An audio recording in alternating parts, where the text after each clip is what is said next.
Senhor Deus, ó Pai, nós te louvamos por mais um dia em que estamos em sua casa para cultuar ao Senhor em primeiro lugar. Nós não apenas assistimos a um culto, mas nós participamos dele, e é o dia do Senhor. E nós estamos aqui unicamente pela sua graça, graça mostrada de maneira poderosa e infinita na cruz de Jesus Cristo, quando nosso Senhor Jesus morreu para perdoar os nossos pecados e nos salvar da escravidão deles. Obrigado, ó Pai, porque neste momento podemos nos debruçar sobre sua palavra e também compreender aquilo que o Senhor falou a respeito de ti. Queremos, nesta manhã, que o Senhor nos ajude a compreender tudo que a sua palavra diz a respeito da inspiração das Escrituras e do relacionamento que nós temos hoje com 66 livros, que são a sua palavra e regra de fé e prática para nossas vidas. Abençoe a vida de meus irmãos que estão aqui e que nós possamos compreender também o que foi pregado nesta manhã. Este é o dia do Senhor, é o dia onde nossas mentes devem estar cativas ao nosso Senhor Jesus, onde nós deixamos nossas obras para descansar no que Ele fez. Começamos a semana descansando, ó Deus. Este é o primeiro dia da semana, para então iniciarmos as nossas obras a partir da segunda-feira. É no nome de Cristo Jesus que oramos. Amém.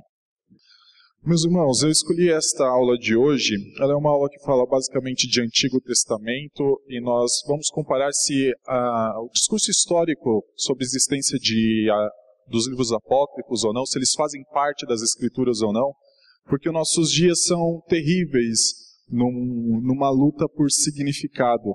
As pessoas distorcem muitas vezes os termos e cada um diz assim, não, isto significa para mim, pode significar uma coisa para você, mas para mim significa outra. E muitas vezes nós vemos isso principalmente em relação à definição de quem é Deus.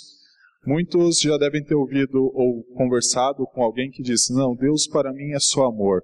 Essa ideia de que Deus é juiz, de que Deus pune pecados, pune os erros humanos, isso aí não condiz na minha ideia de quem é Deus. As pessoas buscam muitas vezes a definição de uma palavra ou de alguém a partir da experiência dela ou a partir de algo que ela acredita. E ignora o que nós falamos de revelação, o que nós definimos como revelação. Deus revelou o que Ele é. Deus se revelou como um justo juiz, mas também como um pai de amor. E nós temos que trabalhar com as duas coisas. Mas de onde provém esta revelação? Do que Deus falou a respeito dele? Das Escrituras. E se nós não termos uma noção clara do que é as Escrituras, do que faz parte das Escrituras, qual é o seu cânon, qual a sua completude, nós provavelmente poderemos ir por qualquer ensinamento e até mesmo redefinirmos o que é Deus. E muitas vezes até redefinirmos o que é a vontade de Deus. E isso é algo que nós vemos no nosso dia. Muitas pessoas falando sobre Deus, defendendo-se como líderes da igreja de Deus, mas aplicando o significado que querem para o que eles dizem ser vontade de Deus, fugindo do que as Escrituras falam. E nós já vimos isso na história com a Igreja Católica, defendendo a tradição, defendendo que a Igreja deu origem às Escrituras e defendendo a vontade da Igreja, em última instância, sobre a vontade de Deus. Talvez nós vivemos algo semelhante nos nossos dias. As pessoas se afastaram de uma verdade objetiva, buscando muitas vezes definir o que é a sua própria verdade, buscando definir o conceito que acha que é mais válido para a sua vida.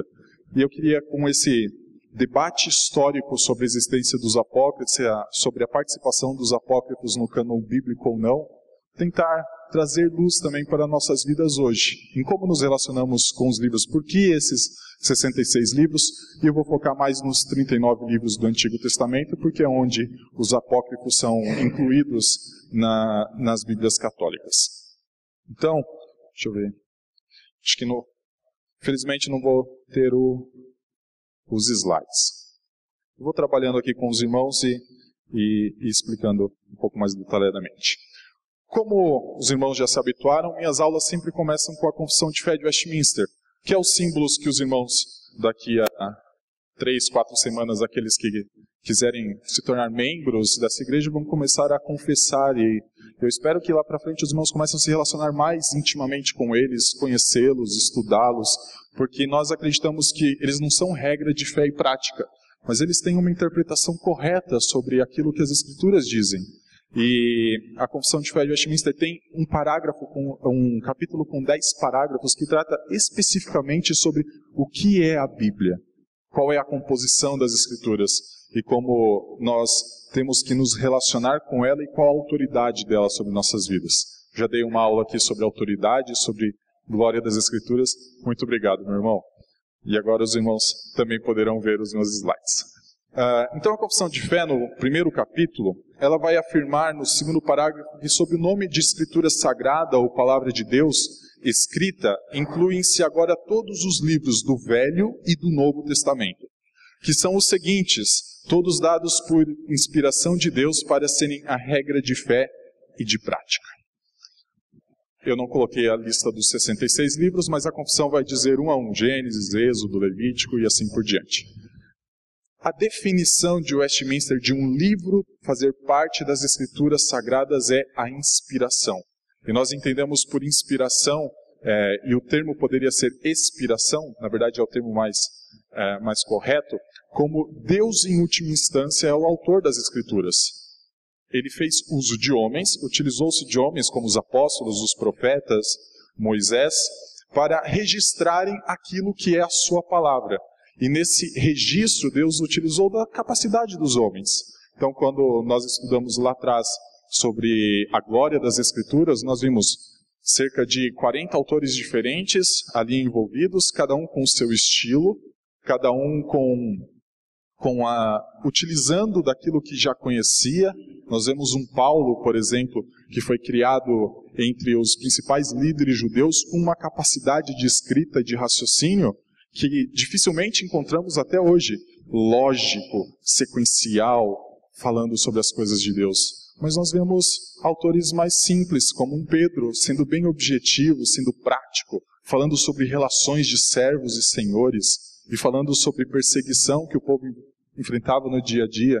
Enxergamos um João tratando o Apocalipse com símbolos, com riqueza literária que não encontramos em outros livros muitas vezes. Então, Deus utilizou da capacidade, das características de cada autor, mas supervisionou cada parte desse registro. Nós acreditamos nisso como inspiração. Em última instância, o autor das Escrituras é o próprio Deus. Mas como definir o que é essas Escrituras? Se há tantos escritos humanos, uma das coisas que os homens mais fazem é escrever, e nós definimos que são esses 66 livros e não outros, e nisso nós excluímos os apócrifos. Qual é o critério? Inspiração. Mas de onde vem a decisão? Em última instância, é a igreja que está decidindo. Então nós nunca partimos da ideia de que um homem definiu cada livro. Esse livro vai, esse fica fora, esse vai, esse fica fora. Mas concílios ao longo da igreja. Concílios que chegaram à definição. O Antigo Testamento são 39. O Novo Testamento são esses 27. E, em última instância, o que isso implica? O Espírito Santo guiando a sua igreja. Porque na decisão ali de muitas pessoas, importando-se com a vontade de Deus, com a revelação de Deus, e é por isso que eu trouxe essa discussão entre apócrifos, a participação deles no cânon ou não. Importando-se com a vontade de Deus, nós enxergamos uma linha de raciocínio, e nós enxergamos quais são os livros, pelo menos no Antigo Testamento nessa aula, que fazem parte ou não. O Antigo Testamento é até o mais fácil de todos, porque nós temos várias citações. Jesus Cristo falando o que está escrito nos profetas, o que está escrito na lei sobre mim, ou então nos Salmos. Isso são as Escrituras. Eu vim para cumprir. Então nós temos o Senhor definindo pelo menos títulos, Salmos, leis, profetas, grupos grandes. Só que o que faz parte de cada grupo ou não é o que nós vamos tentar ver hoje. A Confissão de Fé, ela diz que os livros apócrifos, esses livros que são discutidos na história, defendidos principalmente pela Igreja Católica Romana, a Confissão de Fé vai dizer que eles não sendo de inspiração divina, então o critério é inspiração, a Confissão diz, eles não são de inspiração divina, logo o autor final não é Deus. Não fazem parte do cânon da Escritura, não são, portanto, de autoridade na Igreja de Deus, e a gente vai ver implicações práticas na vida da Igreja decorrentes desses apócrifos. Nem de modo algum podem ser aprovados ou empregados, senão como escritos humanos. O autor final não é Deus. O autor final é um homem que tinham um objetivo específico dentro de uma história específica. Algumas perguntas introdutórias. Qual o cânon das Escrituras? Quais são os livros canônicos, ou seja, inspirados? E aqui, principalmente no Antigo Testamento, que é onde o debate ocorre de maneira mais incisiva. Há alguma regra pela qual se pode averiguar a canonicidade de um livro? E a ideia é a inspiração. O Antigo Testamento protestante, que no caso é a nossa Bíblia, cada um se abrir a sua Bíblia hoje encontrará lá 39 livros, tem a mesma quantidade de livros do cânon massorético. Vou explicar para os irmãos rapidinho o que é isso. Entre 500 e 900, autores judeus, estudiosos judeus, gramáticos judeus, se reuniam em diversas sinagogas ao redor do mundo. Jerusalém tinha sido destruída no ano 70, então os judeus se espalham pela Europa, pela Ásia, e começam a tentar manter a sua religião e manter o que é o escrito original do Antigo Testamento. Judeus não seguem o Novo Testamento, por isso até a ideia de que não são cristãos, não acreditam na revelação de Cristo como sendo Filho de Deus, mas eles tentaram manter a tradição do Antigo Testamento. E eles se reuniram para, esses gramáticos chamados massoretas, se reuniram para colocar a vocalização no texto. O hebraico, os irmãos talvez já viram imagens, é um texto com símbolos diferentes ou letras diferentes, muito distintas do nosso ABCD. E eles se reuniram para colocar algumas vocalizações. E eles fizeram uma divisão de 39 livros. Ok? Mas a gente para em o século V e o século IX. Não passa disso. A ideia é, até o século V nós temos uma definição exata. 39 livros para os judeus. 39 livros no nosso cânon. Eles tinham a mesma divisão de livros, esse texto massoreta. Ou seja, Gênesis, Levítico, Êxodo, Deuteronômio, Números, Deuteronômio, Josué e assim por diante. E a mesma quantidade, o mesmo conteúdo. Não muda nada do nosso. É claro, diferença de tradução, o nosso está em português ou em inglês, depende da versão. Mas a ideia é mesma quantidade, mesmo número. Só que esse texto massorético, ele tinha uma divisão um pouco diferente. E é muito interessante que algumas divisões se assemelham ao que Cristo falava de leis, de profetas, de salmos. O texto do cânon massorético tem os 39 livros, mas eles têm uma divisão diferente. O Pentateuco, que são os 5 primeiros, ou a lei, a Torá, que é principalmente o livro de regra dos judeus. Os profetas anteriores, nisso entra Josué, Juízes, 1 e 2 Samuel, 1 e 2 Reis, posteriores Isaías, Jeremias, Ezequiel e profetas menores, os escritos, entra Salmos, Provérbios, Cantares, e por fim os históricos, Daniel, Esdras, Neemias, 1 e 2 Crônicas. Essa é a divisão, essa é a ordem, diferente da nossa, não é?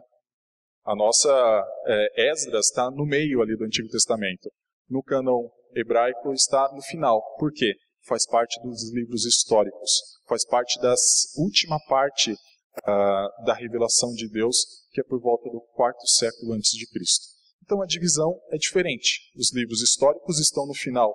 Os profetas estão no início. A Torá está bem no começo, igual o nosso cânon protestante.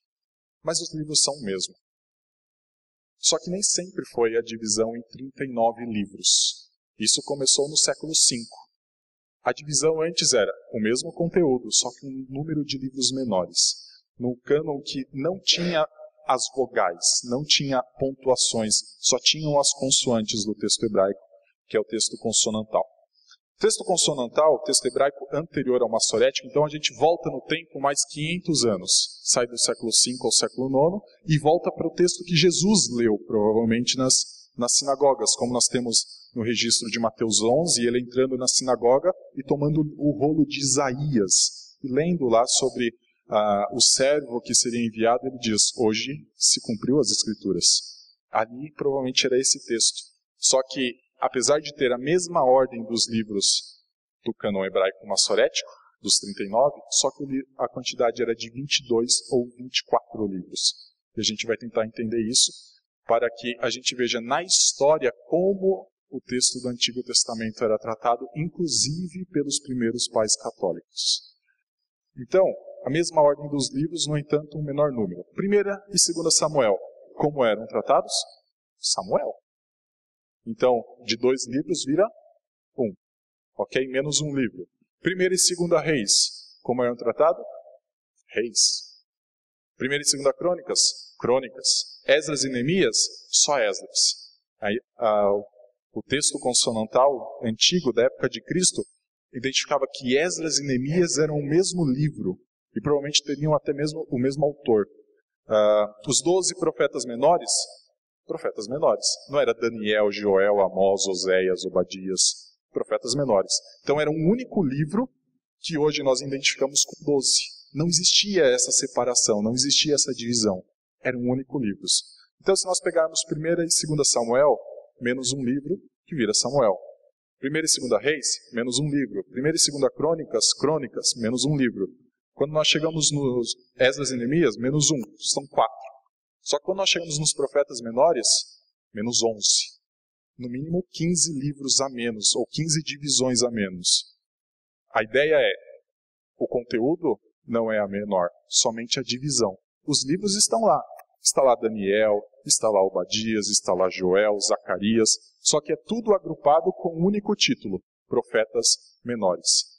E os historiadores vão trabalhar com essa divisão, não trabalham com a divisão de 39, trabalham com a divisão de 22 ou de 24, que muitas vezes os textos de Provérbios e Eclesiastes também eram unidos. Aliás, Ruth e Lamentações às vezes eram também unidos. Assim, numericamente, de acordo com o agrupamento, 15 ou 17 livros a menos. 39 menos 15, 24. 39 menos 17, 22. Por que isso é importante? Sempre a igreja teve que se posicionar para dizer quais os livros faziam parte ou não. E a igreja se posicionou dizendo, são X livros, 22 ou 24. A igreja nunca se posicionou dizendo que eram 31 ou 33. Pensando no nosso cânon, sempre disse que era 39 e não 46 no Antigo Testamento. E nós vamos ver que isso era um argumento tanto de judeus, como de protestantes, como de católicos. E que os livros chamados de apócrifos foram incluídos 1500 anos depois desse texto, com 22 livros que representam os nossos 39. Então, uma discussão que nós temos que entender que os concílios da igreja e que definiam essa quantidade de livros do Antigo Testamento e também do Novo, tinham uma preocupação central. A definição é, qual que é a palavra de Deus? A palavra de Deus é aquilo que é inspirado. E eles se posicionaram. E nós vamos ver algumas posições deles em relação a isso. Tranquilo, meus irmãos, a divisão do que era, na época de Cristo, 22 e 24 livros? Que não era conteúdo a menos. Não era arranca metade do Antigo Testamento e vamos trabalhar com 22. Era só divisões, nomenclaturas diferentes. Tranquilo mesmo? Se tiverem alguma dúvida, os irmãos vão me interromper. Ok? Algumas referências históricas ao Antigo Testamento. Eu começo com um judeu. É muito fácil, às vezes, a gente defender posição, pegando alguém do nosso time, não é? Se eu pegar alguém que é um protestante, ele vai dizer, não, são 66. Ao total, 39 no Antigo Testamento. Mas se a gente pega alguém que, digamos, é do outro time. Eu peguei um dos primeiros do outro time, que é Flávio Josefo. Ele viveu entre 37 a 95. Ou seja, ele viveu o período apostólico. Os apóstolos lá pregando o evangelho, e ele ouvindo falar de Cristo. Ele ouvindo falar de um Paulo que perseguia a igreja e deixou de perseguir. E ele ouvindo falar disso, e ele então foi se posicionar sobre o cânon deles, o cânon dos judeus, ou daquela época. E ele é o principal historiador. Quando você vai estudar a história dos judeus, ninguém vai dizer, pule Flávio Josefo. Ele é uma referência. Na história dos judeus, Flávio Josefo é uma referência. E ele tem uma história, uma coleção de livros que conta a história desde o momento da criação. E você vai vendo que vai casando muito com as escrituras. E ele tem esse texto. E num dos textos que ele trabalha, ele vai falar sobre o cânon. ele vai dizer, não temos dezenas de milhares de livros. Nós não nos guiamos por milhares de livros, em desarmonia e conflitos. Os nossos livros são só 22, contendo o registro de toda a história, os quais, conforme se crê, com justiça são divinos.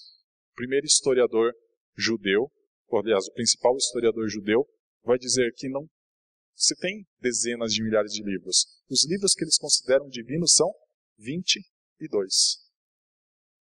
E por isso eles são a justiça de Deus, e por isso eles devem ser tratados como livros inspirados.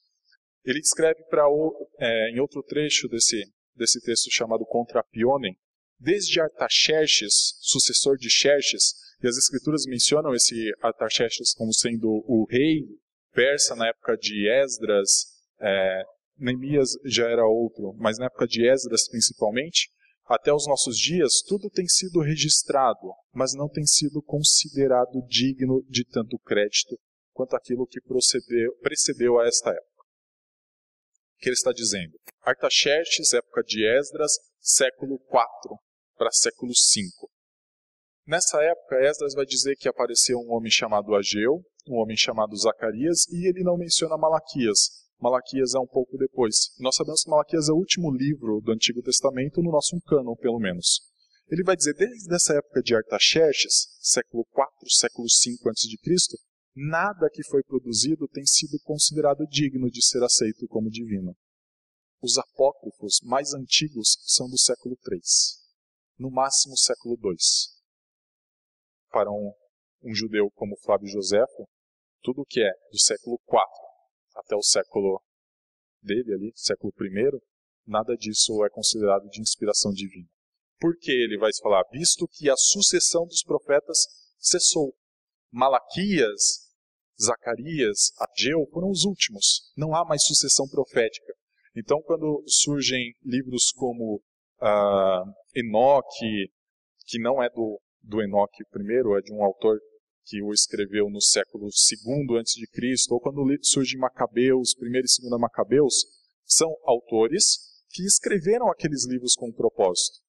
Mas, segundo Flávio José, conta a história dos judeus, mas não são livros divinos. Os livros divinos são 22. Pensando em Flávio Joséfo como sendo um judeu, que desconsidera o Novo Testamento. Ele só considera o Antigo. Então ele não vai tratar do Novo Testamento, não é a intenção dele.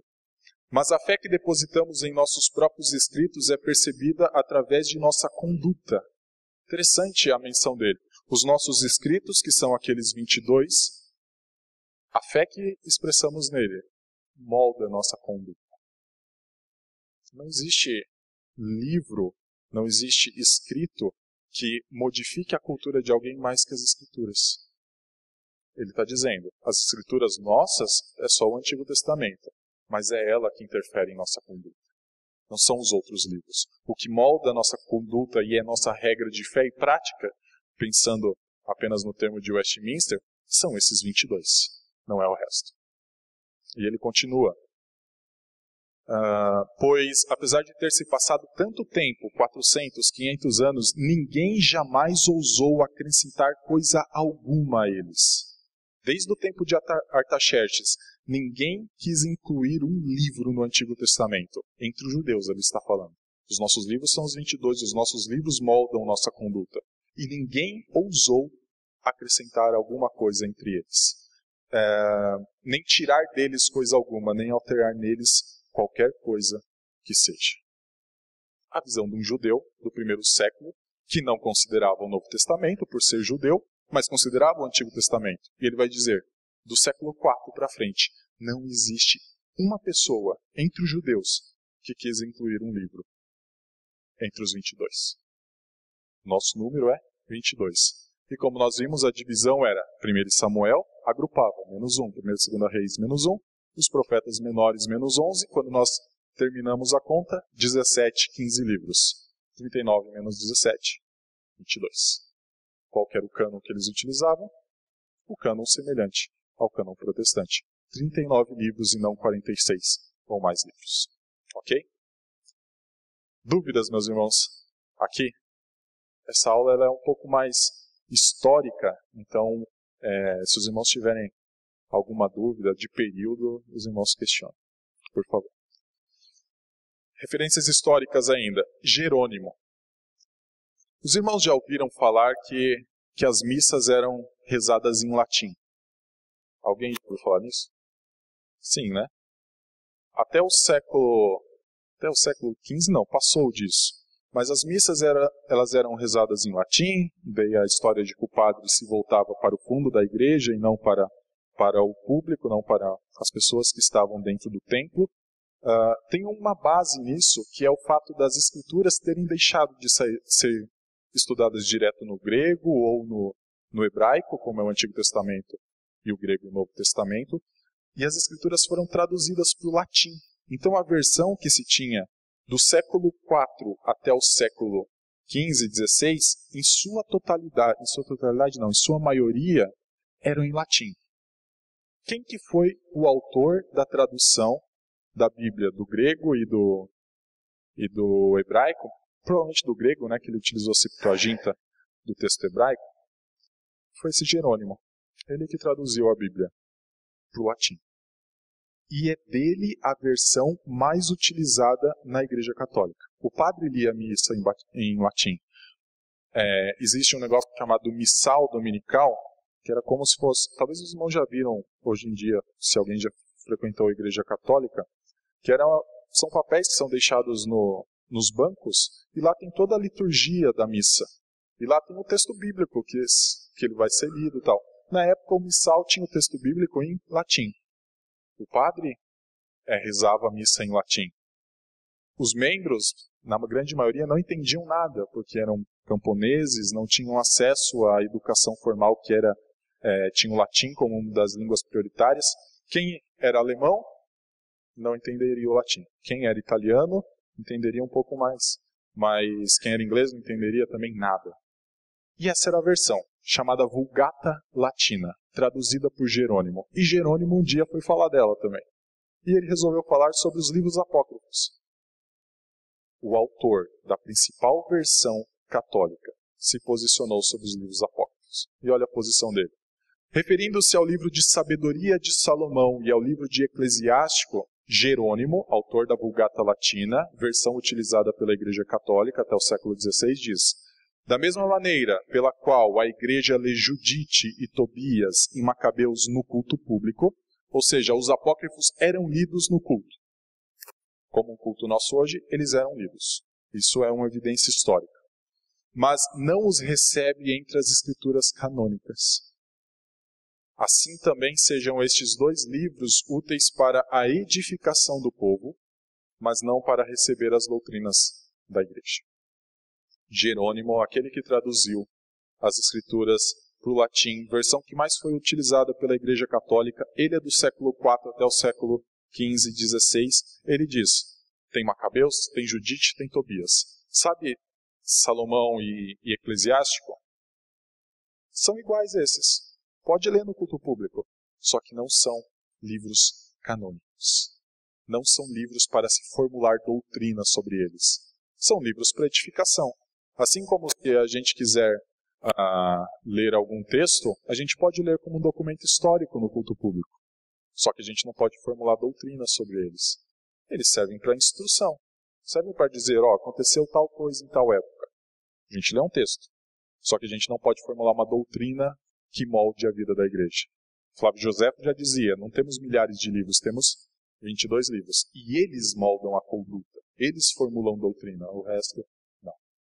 Jerônimo, autor da Vulgata, dizia,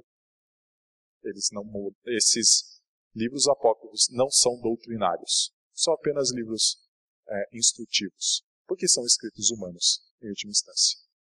Lembra a ideia do time contrário? Jerônimo é um dos principais autores católicos, e ele vai dizer, os apócrifos não devem ser utilizados como livros doutrinários. E começa aí um problema, porque livros doutrinários moldam conduta.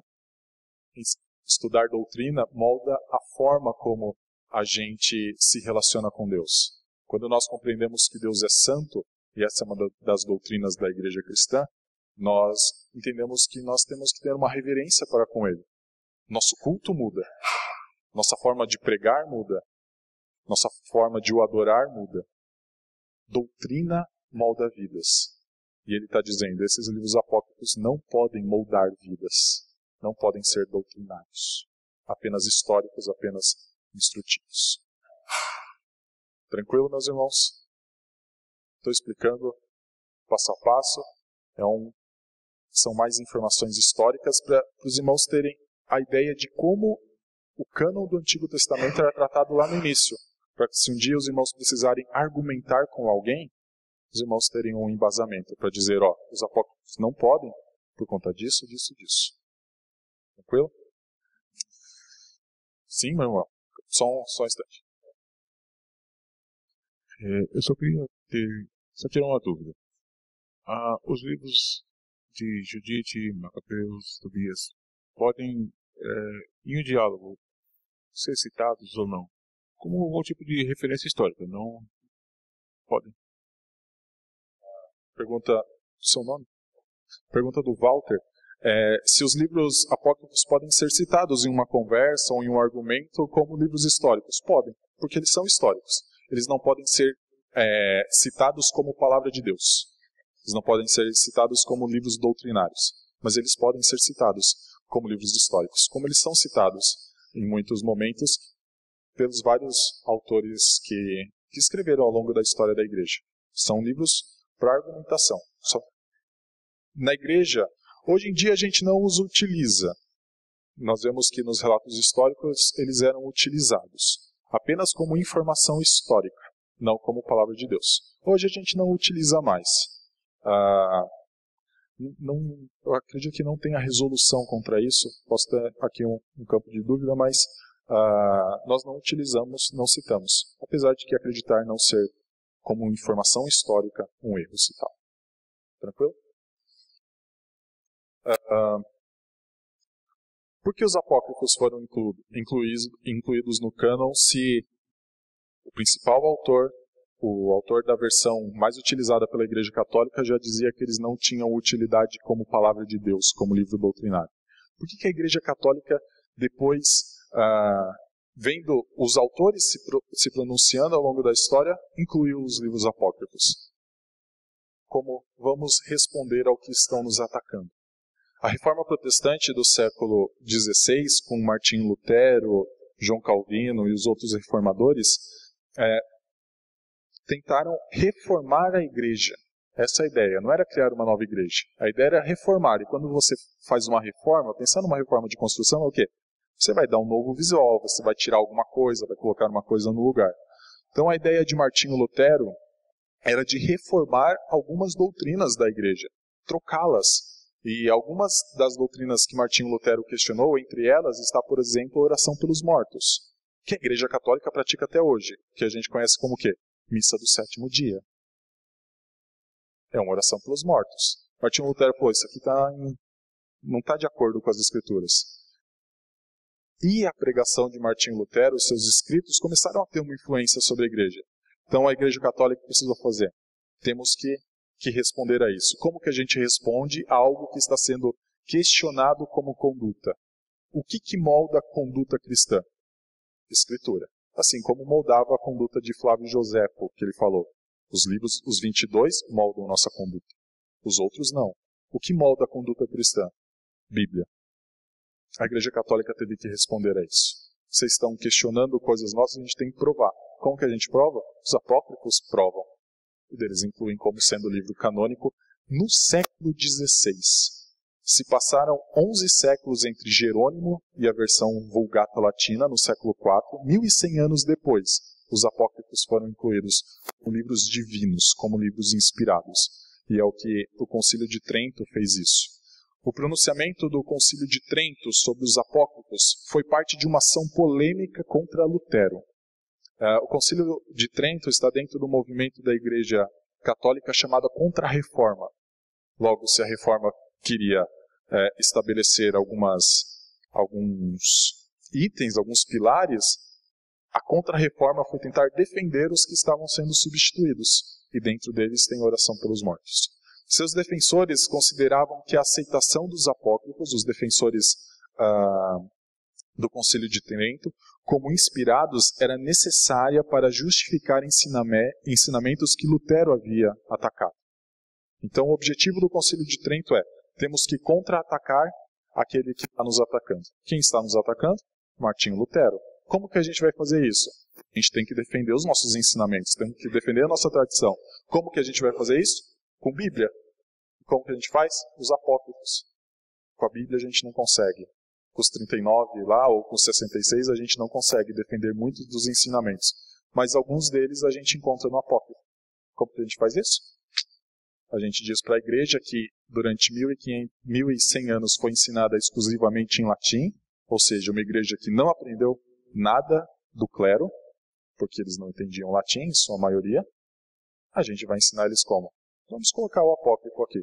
Quando que os apócrifos foram considerados livros bíblicos? Concílio de Trento, século XVI. Durante 1.600 anos eles não foram considerados inspirados, e por não serem considerados inspirados, não entraram no cânon, sendo este o principal critério. Só entraram 16 séculos depois. Lutero havia atacado, e um dos ataques de Lutero foi principalmente a oração pelos mortos. O texto de 2 Macabeus, um apócrifo, vai dizer: mandou fazer o sacrifício expiatório pelos falecidos, a fim de que fossem absolvidos do seu pecado. Lembra a ideia de indulgência? Que algumas pessoas compravam parte do manto de Jesus, ou parte da cruz, ou alguma coisa relacionada à igreja. Então, diz que quando até é interessante, diziam que quando a moeda caía no fundo do cofre, a alma do familiar saía do purgatório. É basicamente isso que Macabeus está dizendo, na ideia assim: faça oração pelos mortos, a pessoa já está morta, e ela pode ser absolvida do seu pecado. Como que nós defendemos a absolvição de pecados? Não tem relação com a doutrina de justificação? E a ideia é, num tribunal, você é o culpado. Você está sentado no tribunal de Deus. A culpa é toda sua, só que ela é transferida, ela é imputada a Cristo, e você é declarado inocente. Ali você é absolvido de seus pecados. Segundo a Igreja Católica, essa absolvição pode ser pós-morte. Basta o familiar orar, ou pagar a indulgência, ou fazer outras coisas. Como que a gente justifica essa absolvição pós-morte? A alma sair do purgatório, que nem existe? Vamos utilizar 2 Macabeus, lá tem. Mandou fazer oração o sacrifício expiatório pelos falecidos, a fim de que fossem absolvidos do seu pecado. Já que havia uma obrigação de aceitar certos livros, as decisões foram um tanto arbitrárias. Trento aceitou 2 Macabeus, que apontava as orações pelos mortos, e rejeitou 2 Esdras, que pode ser também definido como 4 Esdras, tem uma dúvida histórica aí, pela avaliação católica, que tinha uma afirmação que apoiava a prática, que não apoiava a prática, melhor dizendo. Então, decisão arbitrária. A gente coloca 2 Macabeus. Ixi, mas o que a gente faz com 4 Esdras, que diz que não pode fazer essa oração pelos mortos? Tira. A gente está tentando responder ao ataque de Lutero. O ataque de Lutero é: não se pode fazer orações pelos mortos. Então a gente considera só o que defende a nossa posição. Isso quando? Século XVI. Fiquem com esse nome 2 Macabeus na mente. Com esse livro, 2 Macabeus na mente. Ele vai dar uma resposta bem interessante. E eu deixei para o final. Deixa eu ver só se eu tenho tempo. Rejeição protestante aos apócrifos. Apenas livros escritos por um profeta ou porta-voz credenciado por Deus são inspirados ou pertencem ao cânon das Escrituras. Então nós encontramos nos profetas, principalmente, ele dizendo: assim diz o Senhor, assim diz o Senhor dos Exércitos. Ou então Paulo dizendo: Paulo, servo de Deus, apóstolo por vontade de Jesus Cristo. Nós temos o próprio autor se credenciando como um porta-voz, dizendo que ele é um porta-voz. Por quê? Deus o chamou antes. Ele tinha essa consciência, ele tinha essa noção. Os protestantes vão dizer: só faz parte do cânon do Antigo Testamento e do Novo Testamento livros que foram escritos por porta-vozes de Deus. A pessoa teve que ser chamada, a pessoa teve que ser comissionada para escrever ou para registrar profecia, evangelho, o que ele escreveu. Nenhum livro apócrifo afirma ser escrito por um profeta. Não existe um livro sequer O livro de Macabeus afirma não ser profético, o primeiro Macabeus. Então já começa com um problema histórico. Todos os livros bíblicos dizem: Paulo, apóstolo segundo a vontade de Deus. Isaías, quando viu a visão do trono, quem irei enviar? Envia a mim, Senhor. Então Isaías começa a dizer: assim diz o Senhor. Moisés, quando está pastoreando as ovelhas, o rebanho de Jetro, escuta falar de uma sarça que está pegando fogo, mas não está se consumindo, então ele vai ver, e Deus começa a comissionar ele para liderar o povo a sair do Egito. E Moisés faz, nas dúvidas dele, nos temores dele, pergunta: mas o povo vai dizer, quem que te enviou? O que eu vou responder para eles? Responde que eu sou te enviou. São pessoas comissionadas por Deus. São pessoas que têm no propósito, o propósito divino. Escreveram segundo a vontade de Deus. Isto é inspiração. Isto faz parte da inspiração. Os apócrifos, diferente de todos os profetas, não colocam nova revelação messiânica. Não tem nada novo a respeito de Jesus Cristo. Nós temos uma doutrina em relação à escrita da Bíblia que ela é progressiva. A revelação de Deus ela é progressiva. Então Deus começou se revelando a Moisés, e Moisés foi lá e registrou a Torá. Depois ele foi se revelando a outros autores, e sempre que Deus se revelava, ele acrescentava alguma coisa, ou ele aumentava a noção. Exemplo disso, promessa a respeito de Jesus Cristo. A primeira, Gênesis 3,15. O descendente da mulher esmagará a cabeça da serpente. Fica claro quem vai ser essa pessoa? Pensando lá em Eva, em Adão, eles tinham noção de que é Jesus Cristo? Não. Essa profecia, ela vai ganhando expansões, vai ficando mais clara. Quando Jacó está no seu leito de morte, ele abençoa um dos filhos, dizendo que esse filho seria rei. E é interessante que é só o seu quarto filho, não é o primogênito. Rúben é rejeitado. Simeão e Levi são rejeitados, não são abençoados. Judá é abençoado. E Judá é dito: os seus irmãos te louvarão. E depois disso, aumenta-se a ideia de que vem não só de Judá, mas vem da família de Davi, vem da descendência de Salomão. E no Novo Testamento vai dizer: nasce de Maria e de José, aquele que é considerado o Messias. Existe coisa nova nos apócrifos a respeito de Jesus Cristo? Não existe. Não existe nova revelação messiânica. Não existe nada novo a respeito de Cristo. E é interessante, abram João 5,39.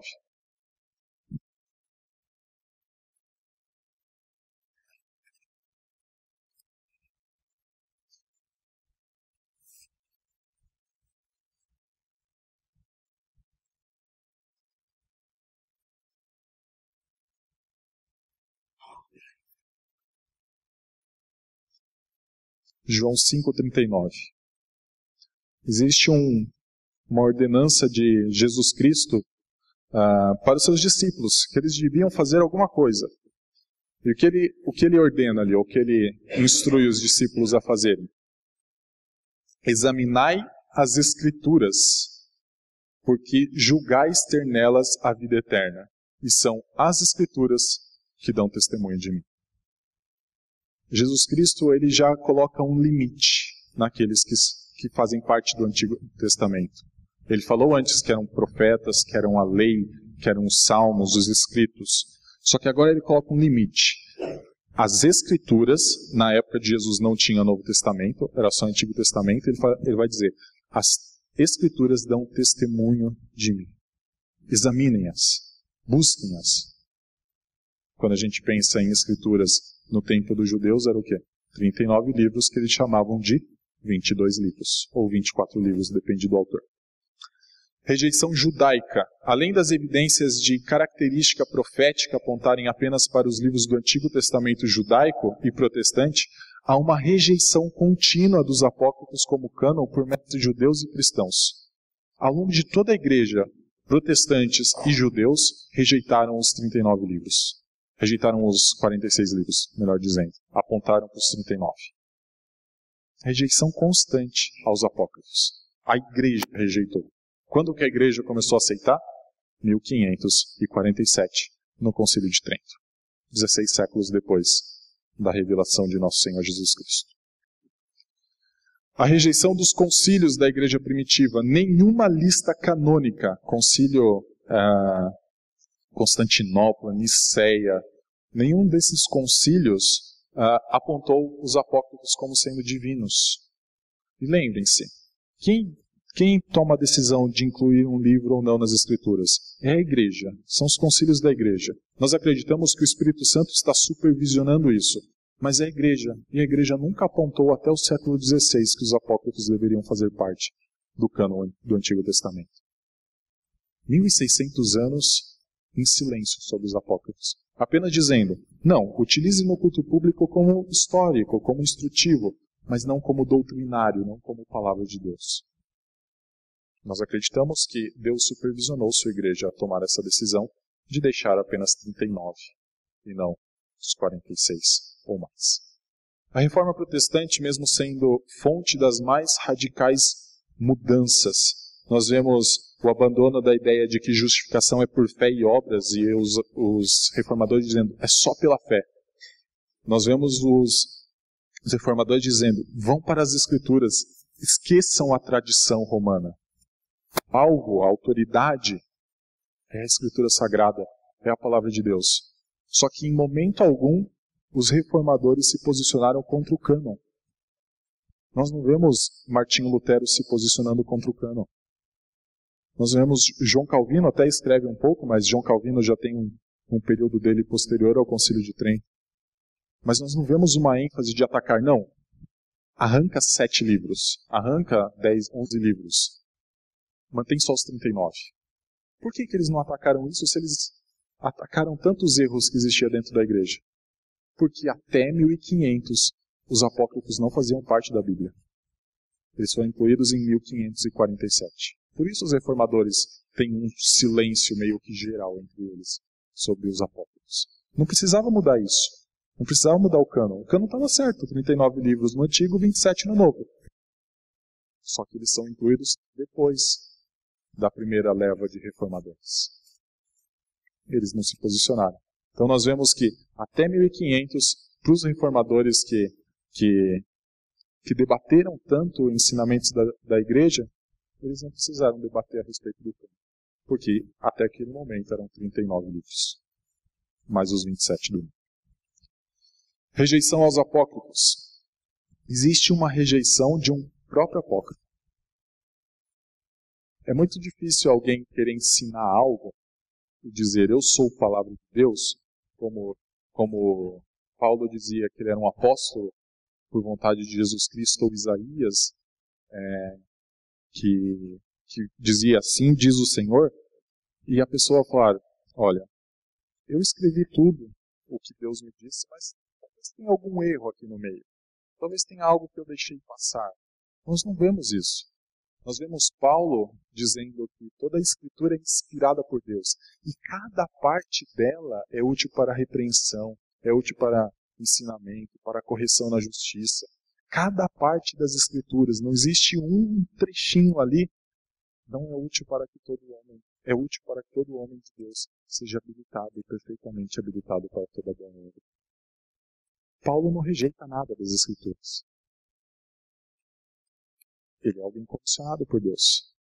Algo que ele escreveu, Pedro disse, sigam os escritos de Paulo. E Pedro é mais alguém comissionado por Deus. Um apóstolo que andou com Jesus Cristo durante pelo menos 3 anos da sua vida. Um apóstolo que disse assim, olha, sabe Paulo? Sigam os escritos dele. Ali tem vida, ali tem salvação. Por que os autores bíblicos não se rejeitam a si mesmos? Não dizem, desconsiderem uma parte. Os apócrifos têm pelo menos um que diz, olha, tentei fazer o meu melhor, mas não deu. Talvez não tenha dado.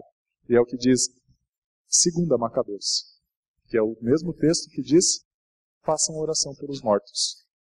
2 Macabeus diz, estes foram os acontecimentos relativos a Nicanor, e porque a partir deste dia Jerusalém permaneceu em poder dos hebreus. Terminarei também com isto a minha narração. Aqui encerra-se o meu livro. Tudo o que eu precisava dizer, eu disse. E ele vai dizer, Se esta narração está felizmente concebida e ordenada, era este o meu desejo. Era o que eu queria. Queria fazer um bom trabalho. Mas se está imperfeita e medíocre, foi o que pude fazer. Você consegue enxergar estas palavras finais na boca de um Paulo, de um Isaías, de um Ezequiel, de um Jeremias? Acho que não. Assim diz o Senhor. Façam isso. Celebrem a ceia. A igreja se reunia no primeiro dia da semana. E daí aparece um João no final de Apocalipse dizendo, olha, eu quis fazer o meu melhor, mas talvez eu tenha errado em algum pedaço aqui. Não aparece. Por quê? São comissionados por Deus. São ordenados por Deus a pregar e a registrar. Deus supervisionou o que eles registraram. Por isso eles têm plena certeza do que eles estavam escrevendo é a palavra de Deus. O próprio apócrifo, considerado entre os 7 ou entre os 11, diz que ele fez um trabalho que esteve ao alcance dele. Talvez possa ter erros. Talvez possa ser imperfeito. Sempre o argumento do outro time. O outro time argumentando contra ele mesmo, digamos assim. Apesar que nunca foi... o autor aos Macabeus nunca quis incluir o livro dele entre o cano. Ele falou que o objetivo dele era relatar os acontecimentos relativos a Nicanor. Como a revolta dos Macabeus obteve o controle de Jerusalém de novo para os hebreus. Nunca foi o objetivo dele falar de doutrina. Nunca foi o objetivo dele dizer, olha, façam oração pelos mortos. O objetivo dele era apenas relatar uma história. A história da revolta dos Macabeus, que tem um papel importante na história dos judeus no século III, século II. Concluindo.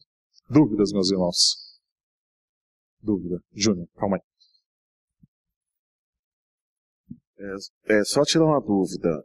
Os livros dos evangelhos, Jesus, ele foi judeu. Né? Ele teve que cumprir toda a lei. Então esses livros não deveriam ser a continuação do Velho Testamento? Porque em Hebreus 9:17 fala que o Novo Testamento só passa a valer após a morte de Jesus, né? Então os livros do Evangelho, o certo não teria que fazer parte da Antiga Aliança? Ou não? A pergunta do Júnior é se os livros dos Evangelhos, por relatarem a história de Cristo e Jesus falando, examinai as Escrituras porque elas dão testemunho de mim, se eles deveriam fazer parte do Antigo Testamento. Não. Por quê? Os Evangelhos eles foram escritos depois da morte e ressurreição de Jesus Cristo. Os Evangelhos, o primeiro deles, que é Marcos, provavelmente foi escrito no ano 50. Jesus Cristo deve ter vivido até o ano 30, mais ou menos. Então tem 20 anos até se escrever o primeiro Evangelho, que é Marcos. Mateus e Lucas são um pouco para frente, 60, 65. João é quase do ano 90 depois de Cristo. Então nós temos o Antigo Testamento sendo encerrado na própria frase de Cristo, que ele não veio mudar a lei, ele não veio substituir a lei. Antes ele veio para cumprir o que está nos profetas, o que está na lei e nos escritos. Então o Antigo Testamento se encerra ali, até mesmo com a palavra de autoridade de Cristo, falando que ali as Escrituras dão testemunho dele. Só que a partir do Novo Testamento, as Escrituras não dão mais só testemunho dele, não só apontam para ele. As Escrituras falam diretamente dele. Hebreus 1, versículo 1, vai dizer que Deus, antigamente, havia falado aos homens pelos profetas, mas nos últimos dias ele nos falou pelo Filho. Então o que o Antigo Testamento quer falar? O que Cristo falou. O Novo Testamento quer falar? O que Cristo falou. Então por isso, os Evangelhos, Novo Testamento. Até um marco histórico.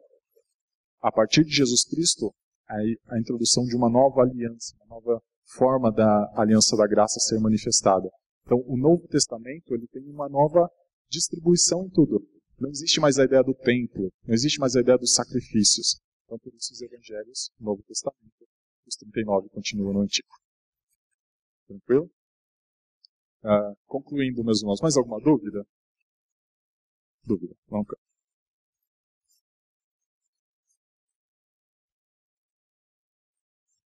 A minha dúvida é em relação a qual é a fonte que esse autor escreveu.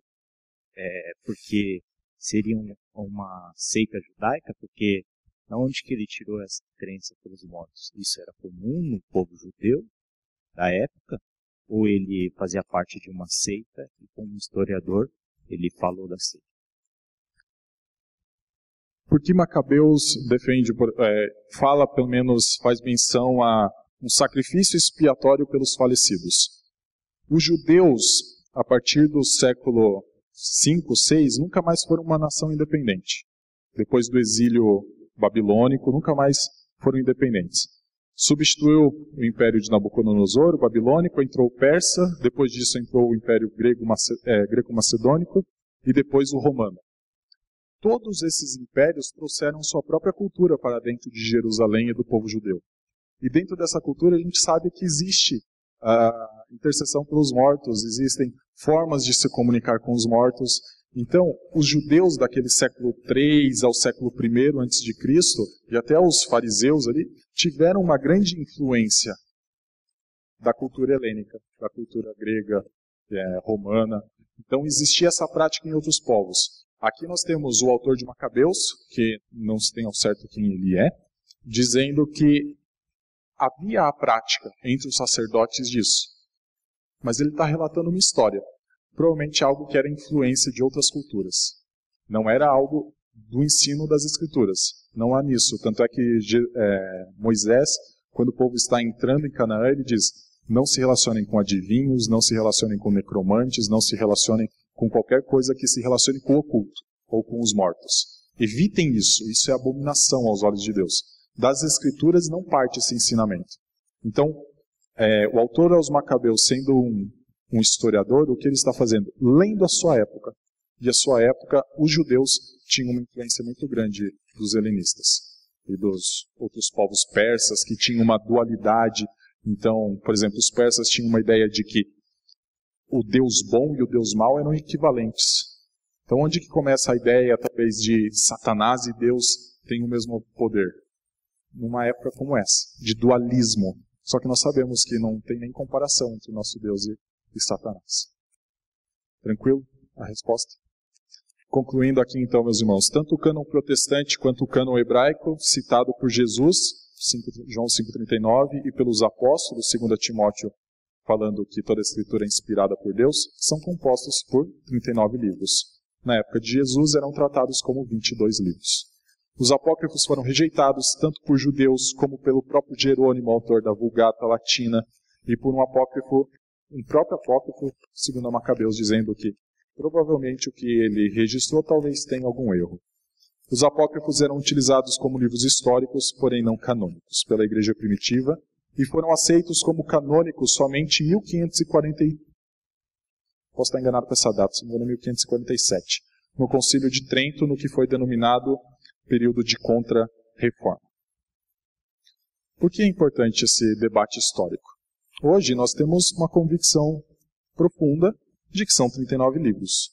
A gente provavelmente não nos discutiremos com católicos, até mesmo os católicos não sabem muito bem mais qual é a posição, mas nós temos uma importante luta que talvez vai ser travada academicamente, no âmbito da igreja, que é: qual é a vontade de Deus? Qual é a minha definição de Deus? Qual é a minha definição de palavra de Deus?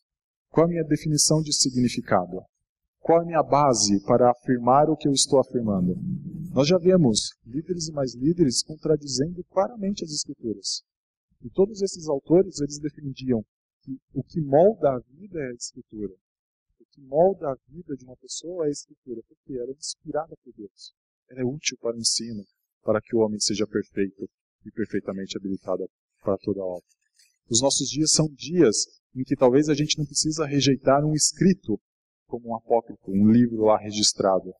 Mas nós precisamos saber julgar o que está sendo falado, que realmente é a palavra de Deus, e o que não é a palavra de Deus. Talvez as nossas igrejas do século XXI, igrejas evangélicas, eu falo, estão apenas substituindo uma tradição católica. O que a igreja falava era superior ao que a Bíblia falava, na época que o catolicismo na Idade Média reinou, e até hoje eles praticam isso. Talvez A única substituição que a gente está fazendo é, sai a figura do Papa e entra a figura do Bispo, entra a figura do famoso apóstolo que não é apóstolo. Talvez a gente tenha que fazer esse julgamento. A igreja pegou os apócrifos para tentar defender os seus ensinamentos, a igreja católica. O que esses apóstolos estão pegando para, ou bispos da atualidade estão pegando para tentar defender suas posições? É a escritura ou é outra coisa? Ou é a sua... Ou é a sua definição de quem é Deus? Ah, para mim Deus é só amor. Para mim Deus é alguém para o qual eu determino e ele faz o que eu quero. Nós temos que ter uma mente crítica. Os historiadores tiveram uma mente crítica sobre os apócrifos. Nós talvez temos que ter uma mente crítica sobre o que falam para nós. A ideia dos bereanos, que iam para as escrituras e examinavam para ver se os apóstolos estavam falando realmente o que é a palavra de Deus, é algo que deve ser praticado em nossos dias. Não devemos engolir tudo a seco, como se fosse só porque alguém disse assim disse o Senhor. Está em conformidade com o restante? Ou é mais algo apócrifo do que caminho? Dúvida, meus irmãos? Contribuições? Lucas. Sabemos quem escreveu esses livros apócrifos?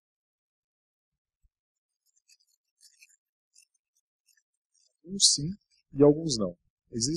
É um debate muito extenso sobre isso.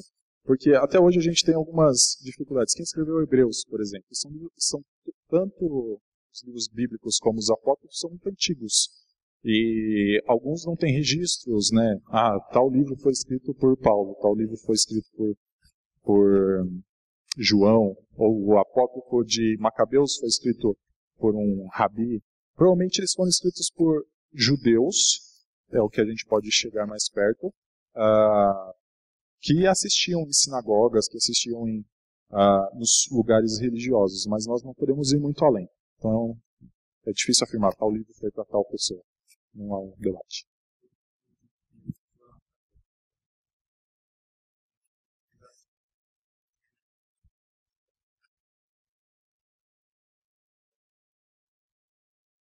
Lucas tem que a gente chama de atestado apostólico. Então, por exemplo, o que Lucas registrou, muitos apóstolos falaram sobre isso. Os apócrifos não têm. Também, Lucas assistiu Paulo, né, estava nas viagens com Paulo. Então, Lucas teve, digamos, uma supervisão dos apóstolos. Os apócrifos não tiveram. Macabeus não teve. Macabeus tem uma investigação de relatos. Macabeus, todos sobre a revolta dos Macabeus, né, o autor. Mas não tem nem menção sobre algo messiânico dele no Novo Testamento. E não tem autoridade apostólica por trás. Tranquilo? Vamos orar, meus irmãos, encerrando nossa aula. Senhor Deus, te damos graças, ó Pai, porque podemos estudar um tema que foi tão debatido, e se foi debatido é porque foi importante na história da sua igreja, porque o que envolve aqui é a totalidade das Escrituras. O que é sua palavra e o que não é. O que é nossa regra de fé e prática e o que não é. O que é inspirado por Deus e o que não é. Senhor, é a sua palavra que molda nossas vidas. E nada além dela. Não são o que tradições falaram e estão em desconformidade com o que o Senhor falou. O que molda a nossa vida é o que o Senhor falou. É a partir do que o Senhor falou que a história andou. O mundo foi criado. Adão e Eva foram procurados. Onde estás, Adão? Moisés foi comissionado. Jesus Cristo, o próprio Verbo, veio ao mundo. E a partir de então, o Senhor nos falou diretamente dele. Foi um debate importante. E hoje em dia, esse debate deve contribuir como exemplo para nossas vidas, para entendermos o que é a sua palavra e julgarmos ela à luz das Escrituras. Julgarmos que somente o que está nesses 66 livros é a sua palavra e nada além disso. Auxilia-nos nessa tarefa, ó Deus, para que não sejamos levados por qualquer vento de doutrina, qualquer ensinamento que é claramente contraditório à sua palavra. Abençoe nosso restante desse dia, o dia do Senhor, o dia do descanso de nossas obras, onde olhamos para o que Cristo fez e descansamos porque temos hoje um relacionamento com o Senhor. É no nome de Cristo que nós oramos. Amém.